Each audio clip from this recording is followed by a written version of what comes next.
Well, hello there, and this is Auntie, and I am here to do my review on 90 Day Fiance, The Other Way, Season 2, for some reason, Episode 3, Heart My Broken. If this is your first time being here, please like, comment, and subscribe to my channel. And to all of my new subscribers, thank you all so much for joining the family. And to all of my nieces and nephews who have been here with me for the long haul, thank you all so much for your continued support. If I had to rate tonight's episode, I would rate it a C minus. Although we did find out some things, it was the same bull crap all over again. So without further ado, let's get into this review. The first couple that I want to talk about is Jenny and Submit. Of course, we see that Jenny is on her way to Submit. She doesn't even have a marriage license, okay? If Jenny isn't the dumbest old woman that I've ever met in my life, I would have thought that Jenny was a damn teenager. How in the world is she going to put any trust, any hope, anything in what Submit says? Jenny came out of her mouth and indicated that she knows that Submit would not lie to her, would not lie to her and have her fly all the way out there to be with her if he seriously was not filing for a divorce. While I believe that he has separated from his wife and there's some shenanigans and some foolery going on between him and his wife, I do not believe Submit for one moment. Jenny's daughter asked her, Mom, have you seen the divorce papers? Jenny indicates that she hasn't seen the divorce papers because he has not been able to get in contact with his lawyers because of, a holiday. Bitch, what happened all the other days? Like, there were many days, okay, that he could have gotten in contact with his lawyer, that he could have faxed, emailed, texted, sent a message, put it on Instagram, that he had paperwork proving that this $20,000 or this $10,000 had been paid. But Jenny says, you know what? I didn't see it. I don't give a damn about it. I believe him. And I am believing that this time it is for sure. The children are sitting there looking with the crooked eye. The side eye bitch is eternal. And we all are not, we're not here for, oops, sorry, y'all. Let me fix that. We are not here for the shenanigans like Jenny is. Jenny is lonely and desperate, and it is just absolutely ridiculous. Now we go over to Submit's side of the world, and he is with his brother. He is moving a stinky ass chair into the house and says that the damn chair is stinking. So why are you bringing the stinky chair there? But guess what? The house is stinky too. The house look like it got mold and mildew, and it almost it's one step up from Rosemary's house, okay? Let's just be real about it. He really, is moving, allegedly, 2 hours away from his family. His brother is not really with it in public in front of his mama and his daddy, but the brother is with it when he would Submit. So he sits down with Submit and he talks about, Jenny coming over and everything and how the parents feel about it. And he says that this is the only time that he feels happy. He actually tries to get some bass in his voice with his brother, because he told his brother, you sitting here criticizing, you were the one that was supporting the relationship, but then when you got in front of mom and daddy, you ain't say nothing, you know what I'm saying? You was, copping a play. And so, he says, you never did anything for me. Jenny is the only one that went to bat for me when I committed, adultery with her. Okay, when I committed adultery with her, Jenny was the only one who had my back. Well, traditionally in your country, she should have been. She was the one that came over there sleeping with a married man. It just amazes me how she's 60 years old and Jenny doesn't even know that it is inappropriate for her to be in an extramarital affair with this man. She's like, you know what? The marriage in my eyesight is not a valid marriage because he was forced to do it. No, bitch, it was a valid marriage and he is about to pay out his ass for it. It appears that the family is at least trying to. Sorry, y'all. It's a delivery person coming in.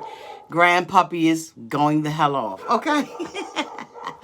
But Jenny is to me just one of those type of women that you need to shut down the hatchet every time she comes over. Don't have your husband out.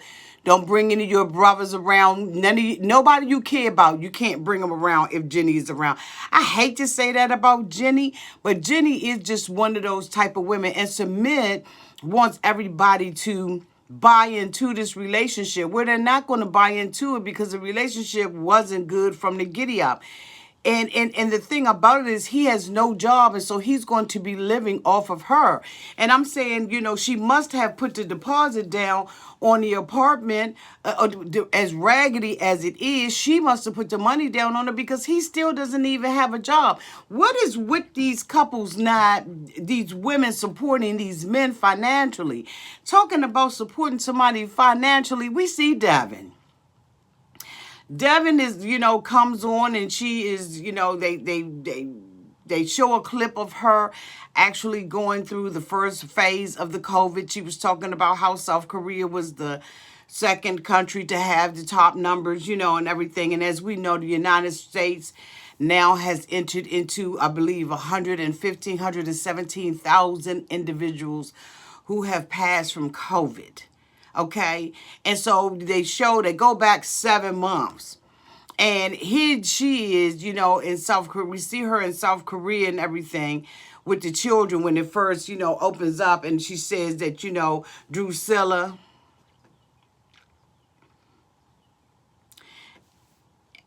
is bouncing off the walls because she's been in the house due to COVID. No, I'm afraid you're not going to be able to slide by us on that one, damn it. That little girl been off the damn hook since she was introduced on the very first episode. We saw that child flipping out and throwing cats and toys and some more shit, okay? So, Devin, we just ain't going to let you get away with that. You know what I'm saying? Shorty was a little shorty badass from day one. So don't stop it with the COVID bull, okay? Acting like, she just like that because of COVID. Nah, your daughter been a wild little ass somebody from day A, okay? And I hate to talk about kids, but it is what it is. Her little boy is just adorable. And Drew is adorable too. She's just bad as hell. And so basically, she was over there and she ended up leaving because he did not keep up his end of the deal by having, being gainfully employed. I don't know why they brought them back. They're just not interesting to me, but I guess to some of you all, they're interesting.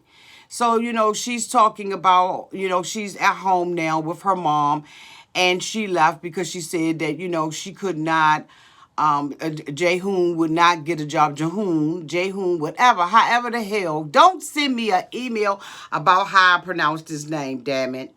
Don't do it. So anyway, y'all be surprised at the emails that I get.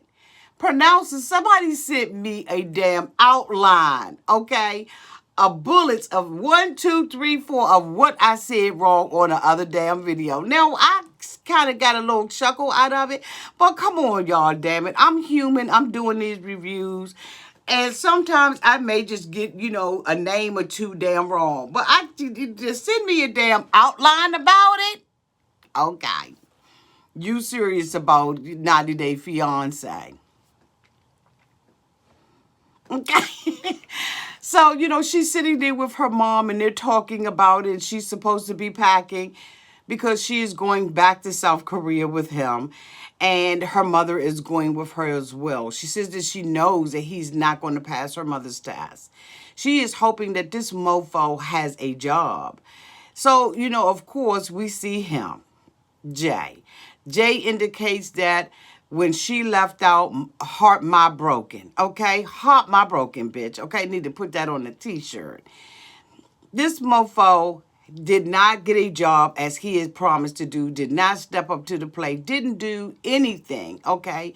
He is 29 years old, and he is a little boy, and surprisingly as immature and naive as Devin is, she is smarter than he is, okay? So we see him walking into, walking in South Korea, and he has that puppy in his pouch. And he goes to get his hair done from from this barber bitch that got an ancient Chinese secret, okay? So he goes in there and everything, and he says he wants to get his hair done, and, the guy starts sitting there and, giving him some wisdom because he asked for it. And he told him that, little people with little ears, okay, don't listen to a damn thing you got to say. Don't learn anything. Fly by the seat of their damn pants, never make it in life, basically, because they don't listen to wise counsel. He told him that he was lazy. He was one of them motherfuckers, okay, that won't do anything to, make life better for himself. Doesn't want to do heavy lifting, doesn't want to do a job at all. And of course, Devin is sitting there telling this man, you know what, you're right about it. Okay, I came here for a haircut and I got some damn wisdom on it. This mofo said that he was reading cards and doing a whole bunch of stuff, but the little old man, the little old barber had some wisdom. Didn't he, y'all? He really did kick him some wisdom. And so she gets on a Skype with him later on, and she talks to him about what plans has he put in place.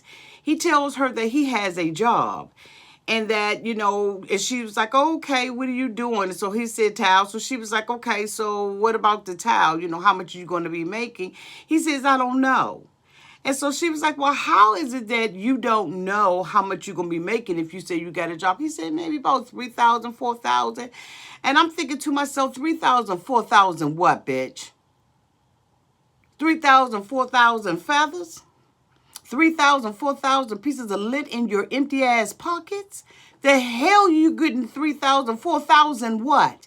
And is that per month, per week, per year, per annum? When are you getting it? Then she says, well, you told me that you were a carrier. So you're working both of these jobs? How much is that? And so Jae-hoon says, it's maybe about 6, 7, 8, 9, 10, 11, 12, 13, 14. I'm like, she doesn't understand that this mofo is lying. He tells her he promises that he's getting his stuff together.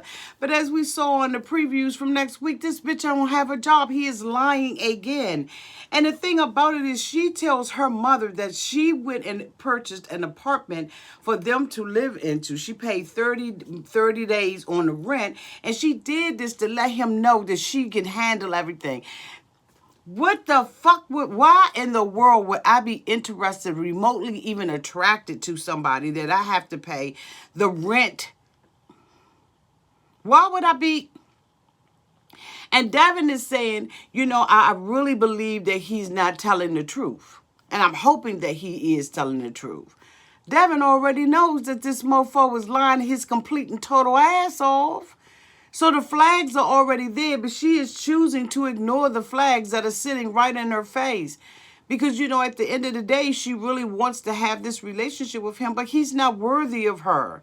He's not even worthy of himself. He's laying there in his apartment. If y'all remember from last season, when they were living in the apartment, the parents were sleeping in the living room because they only had a 1-bedroom apartment.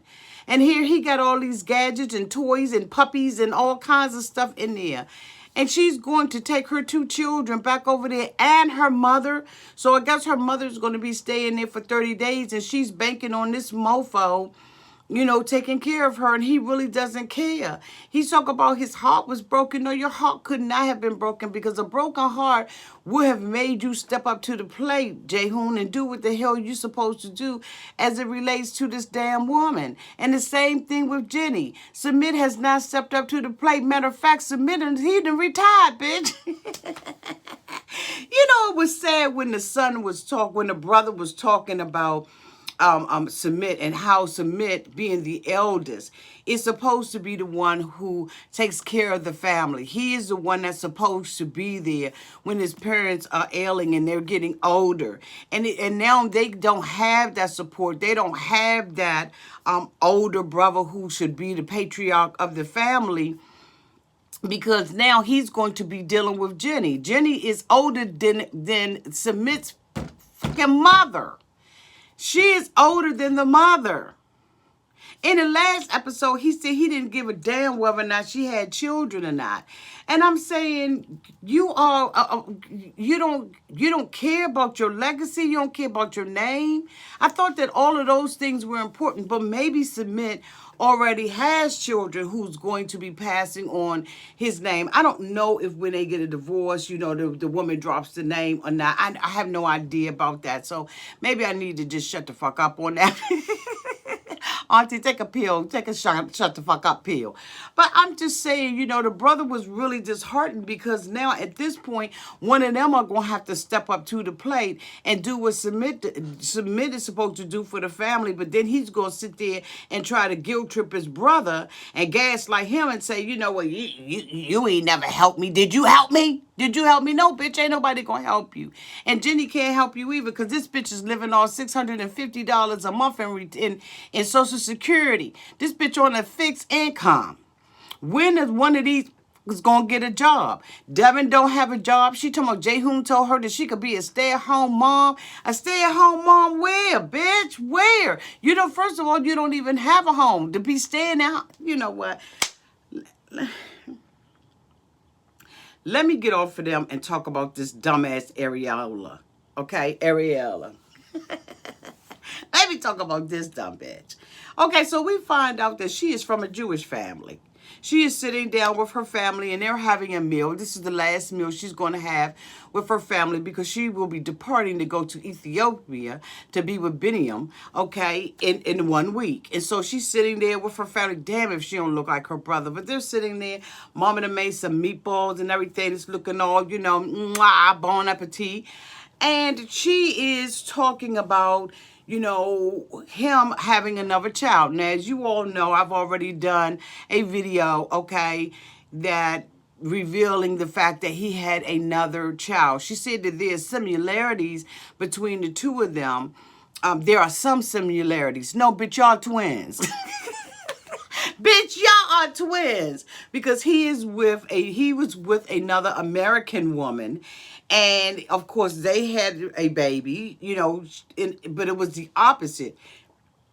A congresswoman flew him here to be with the baby because the baby had some birth defects and was in the hospital. So they arranged for him to come here. But it was the same thing, a damn tourist on the tourist trap, bitch. Okay? Leave the souvenirs at home. I say that every year. Bitch, leave them souvenirs at home. Can we say that all together? Leave the souvenirs at home. So she basically, she's caught in a trap. She's now thinking about everything. And she's hoping that the relationship between the two of them works out because she probably knows and believes that the only thing that is keeping this relationship afloat is the fact that he has a baby coming. Maybe he sees this as his second chance. She indicates that he doesn't have any contact with the baby, that the baby mama don't fuck with him no more, okay? And that ain't surprising. There's nothing surprising about that. And to my understanding, she is in another relationship with another man. So good luck to her ass.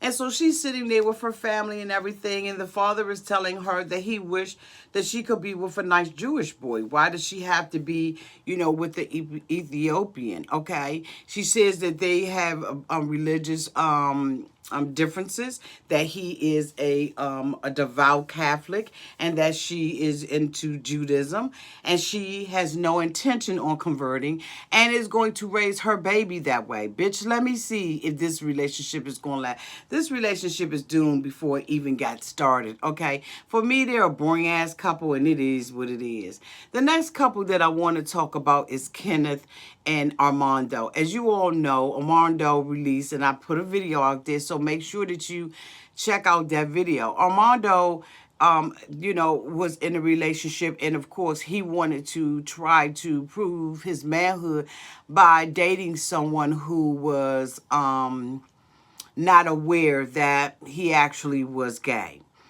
And so he has not come out to his family yet.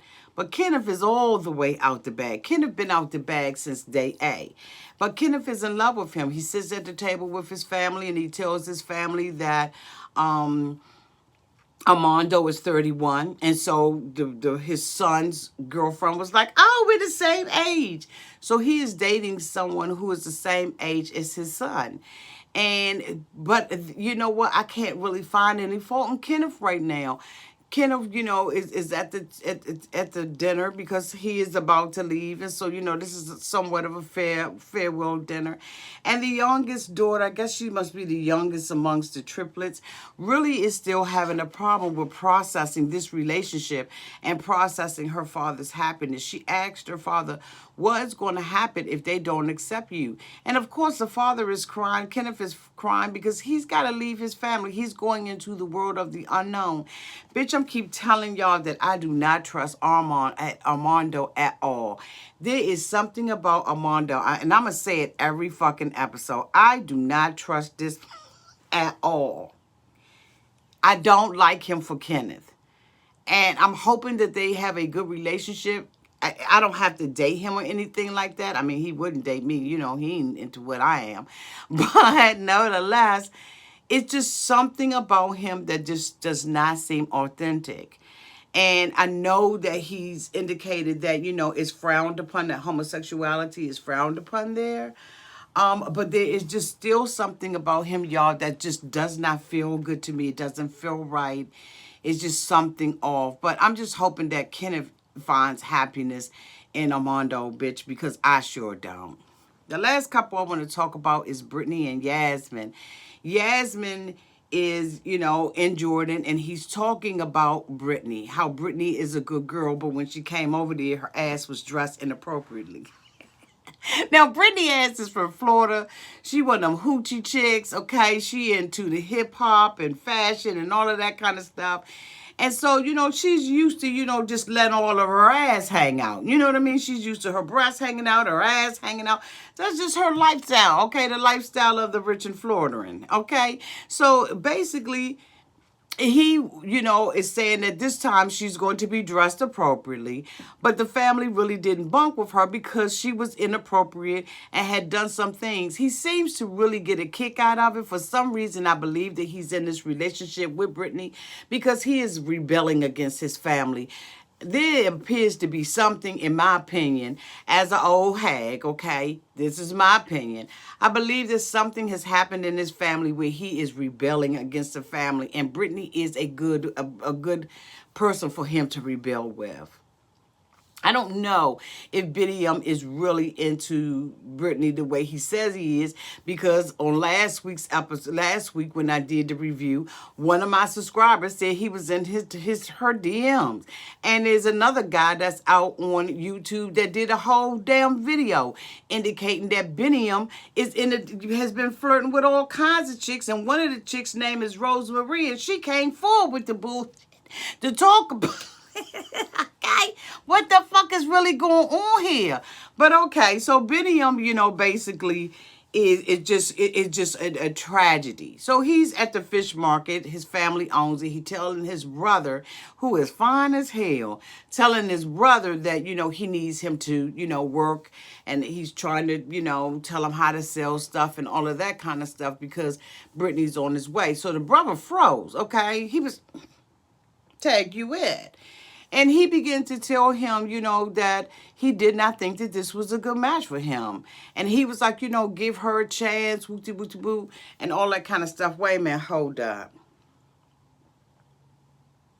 I cannot believe that I forgot to cover this. I'm going to go back to these mofos. But I cannot believe that damn dirty Devin told everybody that her man has to wear extra small condoms. She said the reason why I got pregnant was because his dick was so little. How little was his dick, Auntie? His dick was so little that the condom that he had on, which was already a size small, slipped off because it was too big. Bitch, he is working off of a pencil.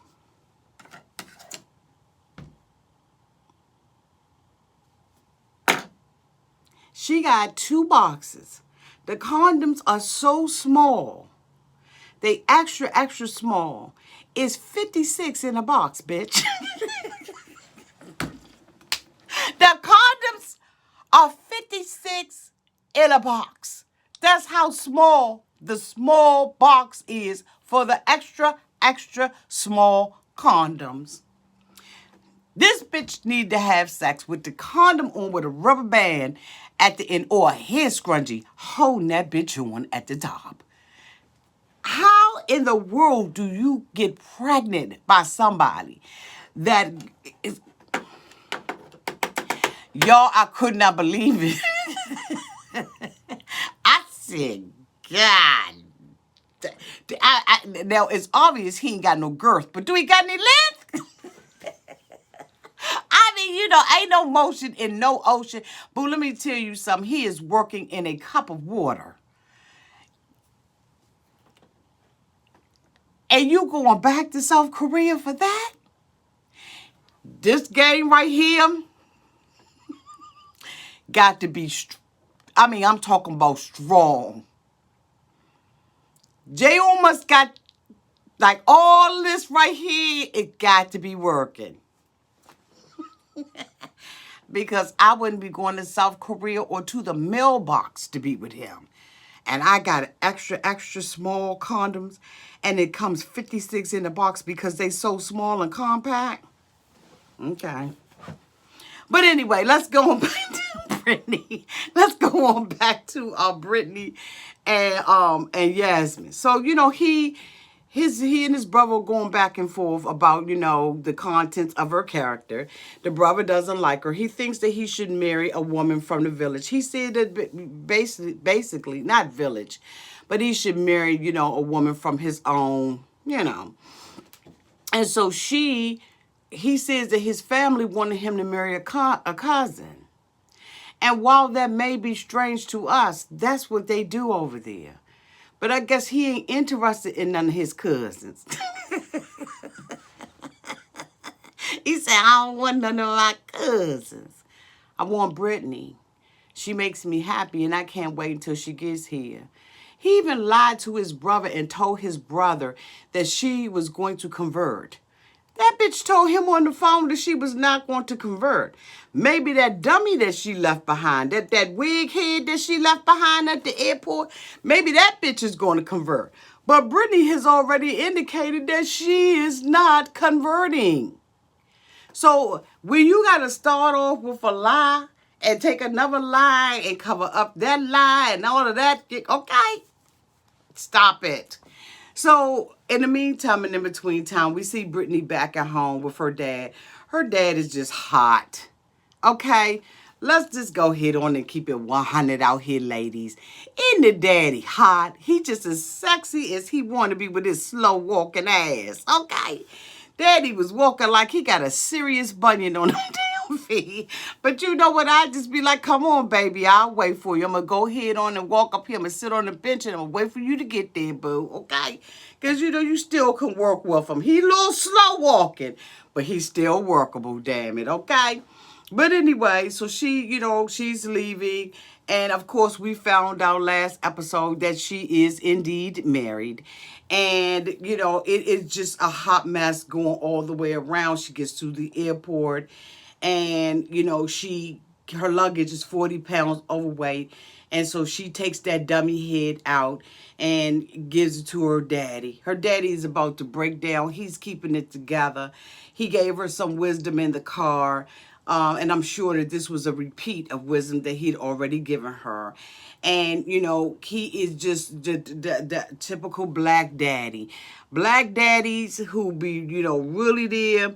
They don't care nothing about carrying your weave hair, your sanitary napkins. They don't care about putting their lashes, holding your lashes while you put the glue on it. Like, he was just atypical of a black dad. And I was just so elated about seeing that. He's the only reason why these bitches got to see minus. Because frankly, for me, I felt like this was still just a filler episode. She said that, she crazy and she cuckoo for Cocoa Puffs. She took a whole bottle of Tito's to the head, bitch, that vodka. That vodka was going up to the head, okay? Somebody said it was champagne or was wine or whatever, Prosecco or whatever the hell it was. She took that joint to the head because she knows she's crazy. She knows she did ass wrong. She's complaining about the father saying that, you know, she needs to, I mean, about the family saying the day she needs to get married. The only reason why she's acting like that is because she knows that she's already married and she's not capable of marrying him. Again, if I gave this episode a rating, the rating would absolutely be a C minus. Yeah. Thank you all so much for being here. This concludes my review of 90 Day Fiance, The Other Way, Season 2, Episode 3, Heart My Broken. Don't forget to like and comment, and make sure that you share this video. Love you all. Bye-bye.